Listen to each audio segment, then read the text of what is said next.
As Tina was saying, we had a really amazing prayer vigil on Friday night going into Saturday morning. And I encourage you as well to please come if you can, especially the younger ones, because I know you're awake. So you can come in, I'm sure. It was the first time in a long time that we've had, during the reading of Father's words, we had a spontaneous applause to true Father's words, because it really hit home how deep Father's words are and how Father is working through religion and through our movement to rescue this world from the abyss that we're in. I'm going to talk about service this morning, and it's going to be like preaching to the choir, as they say, because everybody here believes in service. Everybody here has lived a life of service and is living a life of service. So I'm not going to say anything new, maybe one or two different perspectives on service.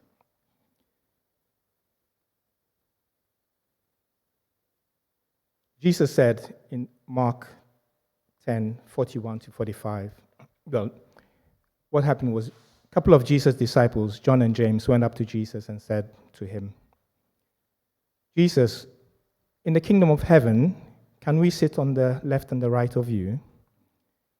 So, this is something that I thought about a lot, especially, when brothers and sisters went to Korea, did they take the opportunity to ask True Mother, in the kingdom of heaven, can we sit on either side of you?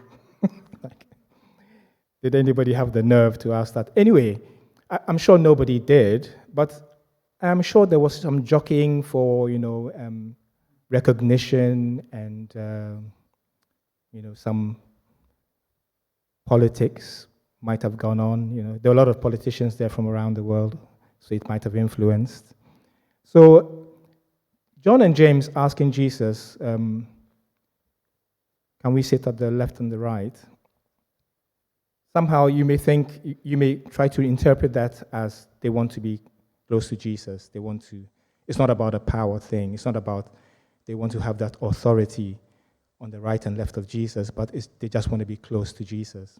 But the other disciples, when they heard what they had asked, they were indignant. So Jesus explained to them. Oh, sorry, that's my name there in Korean. My handwriting is bad in English and in Korean, so please forgive me. So Jesus asked them, are you prepared to sup of the bitter cup in order to sit at my left and right? So he said, yes, it is a possibility. You can sit on my left and right, but are you prepared to go through the suffering that will be required for you to do so? And they said, yes, we would do. We would sit on the left and the right and go through all the suffering to do so. But the other disciples were not happy about that. And so Jesus had to explain that. And the reading there is from 45. For even the Son of Man came not to be served, but to serve others, and to give his life as a ransom for many. So you may try to explain that actually the disciples were trying to be close to Jesus. But here Jesus is saying that in the full reading, that the 10 other disciples were indignant. They understood that it was a power play by James and John to get next to Jesus and be preeminent in the kingdom of heaven. So Jesus is explaining that you know that the rulers in this world lord it over their people, and officials flaunt their authority over those under them. But among you, it will be different. Whoever wants to be a leader among you must be your servant. And whoever wants to be the first among you must be the slave of everyone else. For even the Son of Man comes to serve and not to be served. So it's pretty clear, Jesus is saying that we must serve first in order to lead, and not seek to lord it over others. So why is it that service, if Jesus comes as a servant of humanity, of God, of humanity, why has service got a bad name these days? I was discussing with a sister yesterday about getting on a bus in London these days. Yeah, it's very tricky for the bus driver because people are always in a hurry. They don't understand how the bus system works. We work to time, so sometimes we have to wait at a bus stop for a couple of minutes to keep the schedule, and everybody gets angry at the bus driver. Yeah, and they say, "Driver, just drive," So the driver is trying to serve. Everybody, public servants are trying to serve. But if you don't get what you want, you become upset with them, isn't it? So service has somehow got a bad name. If you're a public servant, in the past, being a public servant, a servant of God, that was a great mission to have, a great thing to be doing. But I guess ever since the fall, people have misunderstood what service is. And service has got a bad name. And servants have got a bad name. Actually, servants are leaders. Jesus came as the servant king, if you think about it, the king who is to serve. Anybody here been to an RYS project? RYS? I don't think it's very popular these days, but it used to be in the 80s and 90s a very major part of our work. This is something that True Father said at the Philippines RYS. It was his speech given by Reverend Quack on the 7th of August, 1987. Furthermore, man's unity with God is not a matter of beliefs and doctrines in the mind. It must be expressed in actions of love and service to others. This is a fundamental principle of all religions. The Hebrew prophets, for example, were proud to be called by the title servants of God. Jesus washed the feet of his disciples and taught that a man becomes great only through serving others. So, if you've been on the RWS project, it's kind of an interesting dynamic. I was on a couple, one in Haiti with Nitya. We were on a honeymoon, serving. Yeah, memorable, right? And one in Ghana as well. And the one in Ghana was interesting because there were religious youth leaders from all the different faiths in Ghana that we could reach. They came to participate. And there was one Muslim young man who had prepared well beforehand. He investigated all the faiths and found the weak points in those faiths, and he was coming to convert everybody at the RYS. So as the first event we did, outing we had, we went to a Hindu monastery of Africa. The leader there was a gentleman called Saraswati Gananand in Ghana, obviously. And they were really shocked to see in the Hindu temple there, in the middle of a bustling market area, that it was really peaceful. And in the temple proper, there were inscriptions from all the world faiths, including from the Quran. So suddenly, this Muslim boy started to have doubts about what he's doing. Should he confront these people about their wrong faith? And as we went on, visiting different holy places in the country and serving, we're trying to build an agricultural school at the time, helping each other.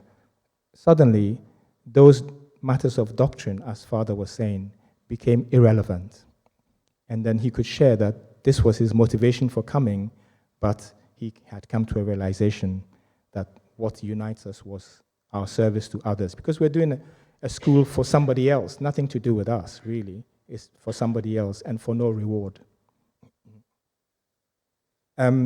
Another one that I heard about was in Nigeria.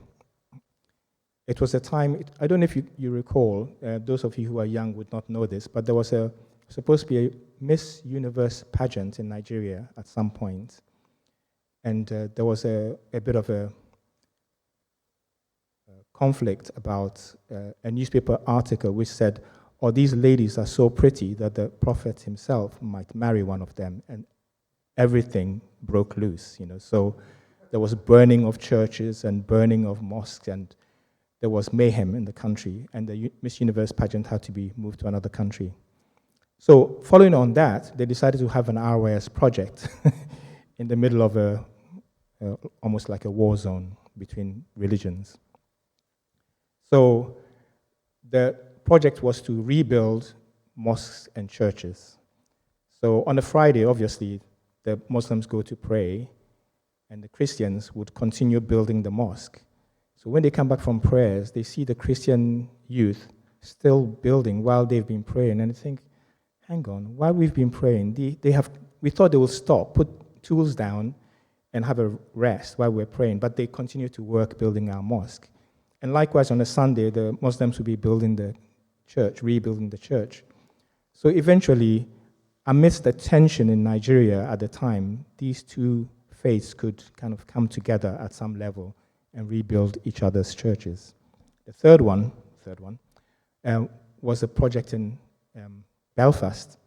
It was very tricky to even name the project Belfast. Was it 1999? Is Huguette here today? No, she's not here, yeah.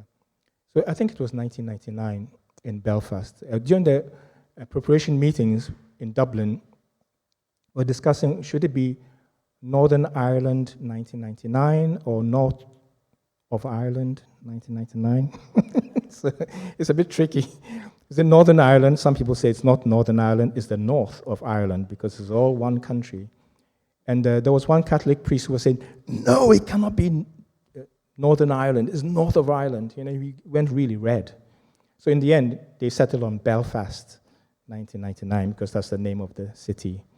And I had a guest who went there, Anita, and she, young girl from Hungary, and she went to take part in building this peace garden in the Columbanus monastery in Belfast. And when she returned, she was on fire. She was like, I've never seen such a thing before. I want to take this to my country and I want to replicate this. And I remind her of this every now and then, now that she has a family and the family is growing. Have you yet replicated this in your country? So people catch the fire on the RYS because we are serving. So this is a secret, actually. Because, we think God is love, and everything's about love, and love is very emotional, and it's very moving, and we say God is love, and we want to love like God loves. But how? How do we love like God loves? Well, the secret is you have to serve. Without serving, you cannot love like God loves. If you've been on a family summer camp, and I know many of you have, we do many activities, sports, tug of war, many crazy things, and everybody looks forward to summer camp all year long. But actually, underlying that, it's not those events that we are doing. What makes it memorable and that we want to go back to is the element of serving, which permeates everything at summer camp. We are serving each other without thinking about it, and we are happy to do it. And the different teams serve each other. We compete against each other, but underlying all of that is the serving. We don't think about it. We don't put a finger on it, but that is what is happening, and that's the secret why we want to go back and enjoy summer camp, because that is the expression of love, the highest expression of love that we can have. So, we all know serving is good. True Father spoke about serving 360 families around in the home church. So we know about serving.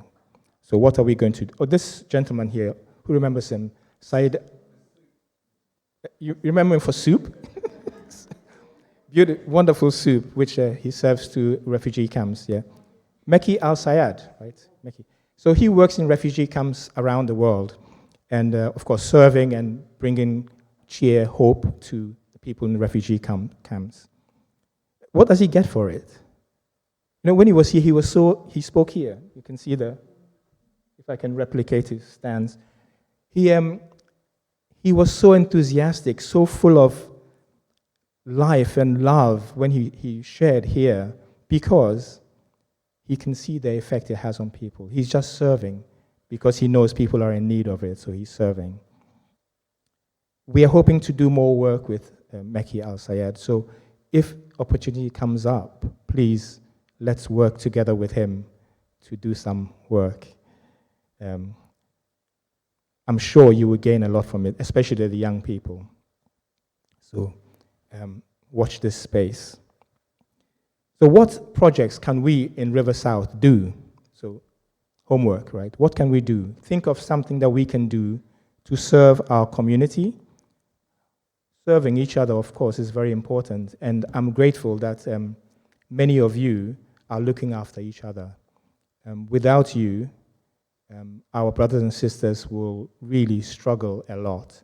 So thank you that you are doing what you're doing, and do more of it, yeah. Doing the groceries for somebody who can't do it, lifts to church, going up to Maidstone to support the community there, checking up on each other. These are things that we can do, how we can serve each other and serve our community. But I would like you to think about what, as a community, we can do. Because, believe it or not, we have been planning this for a long time, how to serve our community. And we have a fund set aside called the River South Project Fund. We want to be able to invest that in our community. So please come up with some creative ideas how we can bring cheer to our immediate community and London south of the river. So we have a digital suggestion box, so that is where your suggestion should go, okay? Are we going to do that? Yeah, good. Immediately, though, what we can do is take part in this interfaith fun run. So this is Bank Holiday Monday, the 29th, in Barnet, North London. So we want to represent River South. Come in your T-shirts, you know, to run or walk if you can't run. I can't run for 10 seconds. I can do 100 meters in 10 seconds. After that, you know, it's no, it will take me like 30 seconds, but you know what I mean. So please come and join in if you can. Walk if you cannot run, you know, so we can not only man stalls there, do the walk, but we can interact with other faith groups that are there, and who knows what God has planned for our community in reaching out to other communities. So let River South be represented on Bank Holiday Monday. I think, is everybody back from workshops at the time? No? Young people are still on workshops, right? Okay. So the parents must represent, can represent, not must, you know. Don't stress yourself, but please come if you can. I will be there doing my 10 seconds of running. These are some quotes from, I don't know if any of you knows Reverend John Guerin. He used to be the RYS project director. We did a lot of work together. He's also the Sierra Leone National Messiah. These are quotes from his book. As we lose ourselves in the service of others, we discover our own lives and our own happiness. Dieter Uchtdorf. I slept and dreamt that life was joy. I awoke and saw that life was service. I acted, and behold, service is joy. So please join me in prayer. Beloved Heavenly Parent, thank you so much that you could share with us the secret to loving as you do, which is to serve one another, to serve our communities and our nation, to bring your peace, your joy to the world, we have to act. We can't just dream it. We can't just hope it or imagine it. We have to act by serving in order to actualize it. Heavenly Parent, please guide us in our creativity to find a way to serve our communities better, to serve one another better, to serve you with all our heart, all our minds. Heavenly Parent, thank you that you could be with us today. You could somehow speak to each one of us here at the Peace Embassy and online, something that we can take away with us for the rest of the week, and we can plan to act on in the coming weeks and months. We want to report and offer everything to you in my name, Adza and Mould of Central Blessed Family, Arju.